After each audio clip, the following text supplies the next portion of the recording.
In 1492, the Catholic Church of Spain removed 2,000 Jews from their families and shipped them to Africa. In America, thousands of Native American children were removed from their families. Negro slave families were sold individually regardless of whether they were fathers, mothers, or children. Trump separated more than 3,900 children from their parents at the U.S.-Mexico border.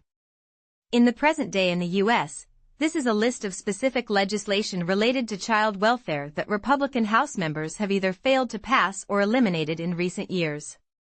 The Child Welfare and Family Preservation Act of 2019 aimed to strengthen families, prevent children from entering the foster care system, and provide support services to families at risk of separation.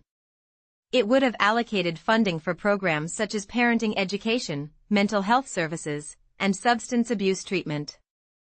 However, this bill was not passed by the Republican-controlled House due to concerns about government intervention in family matters and potential cost implications. The Child Abuse Prevention and Treatment Act, CAPTA, reauthorization where Republican House members attempted to eliminate key provisions of the CAPTA, which provides federal funding for child abuse prevention programs, intervention services, and child advocacy centers. Critics argued that removing these provisions would weaken protections for abused and neglected children, making it harder for them to receive necessary services and support. Then there was the Family First Prevention Services Act. This legislation, which was initially passed in 2018 with bipartisan support, aimed to shift the focus of child welfare services towards prevention and family supports rather than relying solely on foster care placements. However, since its passage, Republican House members have attempted to weaken some of its key provisions, such as funding for prevention services and restrictions on group home placements for children in foster care.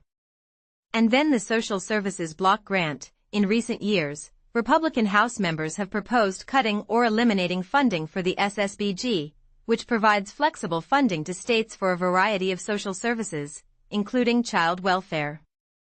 Critics argue that reducing funding for the SSBG would limit states' ability to provide critical services to vulnerable children and families, putting them at risk of harm or separation. Overall, the failure to pass or efforts to eliminate these pieces of legislation have had significant implications for child welfare policies and programs in the United States. The lack of funding and support for prevention services, family preservation programs, and child abuse prevention efforts can lead to increased rates of child maltreatment, higher numbers of children entering the foster care system, and decreased access to crucial services for children and families in need. Advocates for child welfare continue to push for policies that prioritize prevention, family support, and early intervention to address the root causes of child abuse and neglect. All children have the opportunity to grow up in safe and healthy environments.